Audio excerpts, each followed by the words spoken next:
அடுத்து இங்கெடுத்து பாய் பாய் மக்களே. இப்போ நம்ம பார்க்க போகிறது வந்து பார்த்திங்கன்னா கார் பாலிஷிங். கார் பாலிஷிங் பார்த்திங்கன்னா நம்ம காரில் அதிகமான ஸ்க்ராட்ச் இருக்குதுன்னு ஃபீல் பண்ணுறீங்களா? இல்லை காரோட கலர் வந்து பேட் ஆகிடுச்சின்னு ஃபீல் பண்ணுறீங்களா? கவலையே விடுங்க, ஹைஃபைக்கு வாங்க. காரை வந்து ஷோரூம் கண்டிஷனில் பாலிஷ் பண்ணி கொடுக்குறோம். என்ஜாய் பண்ணுங்கள்.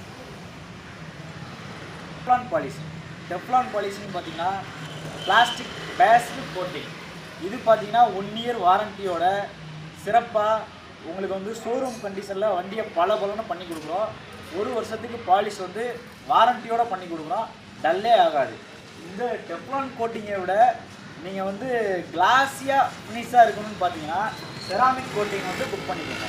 செராமிக் கோட்டிங்லாம் பார்த்தீங்கன்னா வண்டி எப்பயுமே பலன்னு இருக்கும். 2வது எப்பயுமே ஷோரூம் கண்டிஷனில் வண்டியை மெயின்டைன் பண்ணிக்கலாம். 3வது பார்த்தீங்கன்னா